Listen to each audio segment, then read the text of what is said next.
Mesdames et messieurs, bonjour. Nous sommes face à notre destin. Monsieur Oliguier est face à son destin aujourd'hui, car il a pris la décision de travailler qu'avec les Gabonais de l'intérieur et non de l'extérieur. J'avais dit à quelqu'un comme ça, je viens encore de dire aujourd'hui à des collègues occidentaux qui m'ont demandé, mais qui peut se passer de Paris? Qui peut faire, qui ne peut que travailler qu'avec sa population intérieure? Qui peut se passer de Paris, de Londres, de New York, pardon, de Londres, de New York, de Tokyo et de je ne sais quoi? Qui peut se passer? Personne au monde. Voilà que monsieur Oligui, aujourd'hui, vous avez l'international qui est là. Vous avez l'international qui est là face à vous aujourd'hui. Nous sommes là avec vous et nous regardons la situation. Vous pensez que vraiment vous n'allez pouvoir travailler? J'avais dit ça à quelqu'un, que monsieur Oligui, à un moment donné, il viendra à la soupe de la négociation. Mais nous ne voulons pas la négociation. Nous voulons pur et simplement le retrait de ce référendum. Nous ne voulons pas la négociation. Ce n'est pas la négociation qui va nous permettre d'oublier ce référendum qui n'en est pas un. Parce que ce n'est pas vous, monsieur Oligui, qu'on déteste. Non, c'est ce référendum que nous ne voulons pas. Venir faire comprendre à la population gabonaise que vous avez besoin d'une assise. Mais cette assise, elle est sur quoi? Elle est basée sur quoi? Quand on dit qu'il y a une amnistie pour ceux qui ont, pour des militaires, donc ça veut dire que le jour où ces mêmes militaires vont commettre encore un crime dans des maisons, dans des foyers, dans des appartements ou dans des familles, eh bien, il y aura l'amnistie qui va rouler, quoi. Eh oui, monsieur Oligui, vous êtes face à votre destin aujourd'hui. Ah oui. Est-ce que vous allez pouvoir vous passer? Parce que là, c'est le silence total. C'est-à-dire, Paris se demande, mais comment c'est possible que quelqu'un puisse se mettre dans une telle situation? Est-ce possible? Est-ce possible vraiment? Permettez-moi, excusez-moi, je prends mes lunettes. Parce que sinon, je n'y vois rien.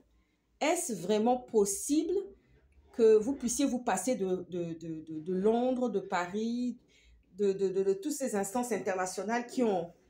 je vous assure que même les instances, même dans les bourses mondiales aujourd'hui se disent, mais qu'est-ce que le Gabon a foutu? Parce que je vais vous dire une chose, il y a une chose qu'on ne maîtrise pas dans cette histoire de référendum, c'est que M. Oligui savait déjà que il n'allait pas rendre le pouvoir aux civils. Il le savait. Il le savait, parce que sinon, il ne fait pas un référendum comme ça.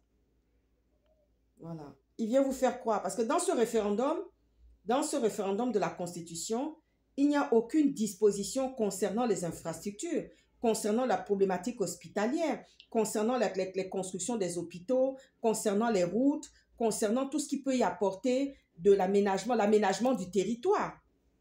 Il n'y a pas tout ça dans cette Constitution. Mais on vient tout simplement gratifier, bonifier les militaires. C'est pour leur donner encore la possibilité la prochaine fois, quand ils feront un coup d'État ou quand il y aura des meurtres, des crimes, d'être amnistiés. Voilà, c'est tout. Donc, je ne vois pas par comment, par quelle alchimie, ce référendum, je n'ai pas arrêté de le dire. Je n'ai pas arrêté de le dire et aujourd'hui, on a le pays. Vous pouvez vraiment vous passer, monsieur Oligui, de toute cette expertise venant de l'Occident, de Paris. Paris vous a carrément dit non. Est-ce que vous allez pouvoir vraiment gérer le Gabon? Je vais vous dire, toute la masse intellectuelle se trouve à Paris, en France, en Europe. Toute la masse intellectuelle, non seulement il y a aussi les États-Unis, où il y a une masse intellectuelle importante, il y a Dana qui est là, il y a Dana qui couvre, parce que moi quand je vois Dana couvre la masse intellectuelle, elle couvre l'horizon des États-Unis. Vous avez vu comment Dana s'exprime? Vous avez vu son intelligence fertile? Ah mais oui, moi je dirais ça comme ça. Enfin, moi c'est ma stratégie, moi. Mais moi je dis que franchement, quand on regarde Dana Dana, elle couvre les États-Unis parce que j'en connais personne d'autre. Il y a aussi Gobam quand il vient parler vraiment des sujets, quand il sort aussi pour parler de certains sujets, mais il n'est pas souvent là pour... Lui, quand il sort, c'est vraiment très précis, très pointueux. Il vient comme ça ponctuellement et puis après, il se retire.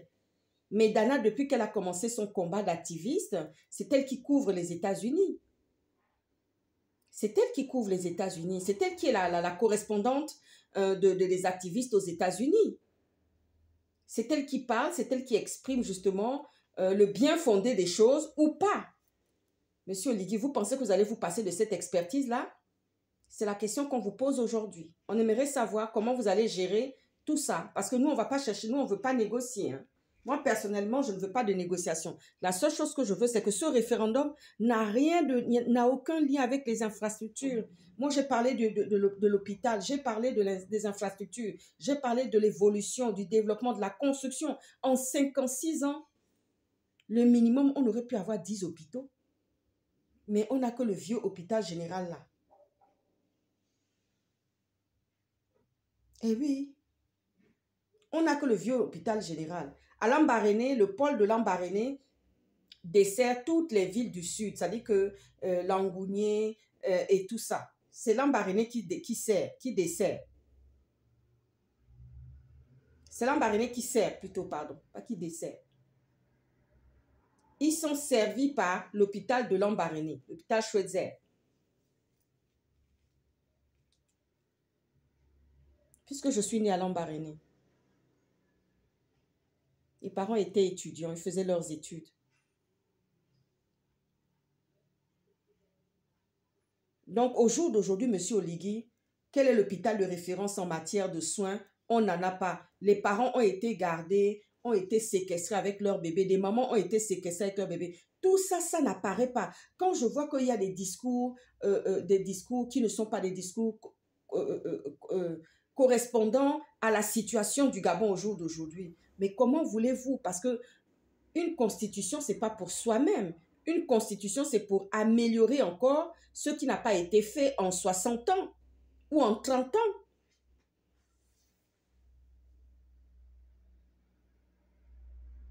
Parce que même Ali, quand il est venu, il n'a pas changé la constitution. Hein.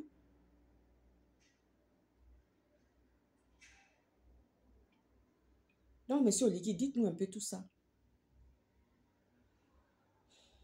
Bonne journée.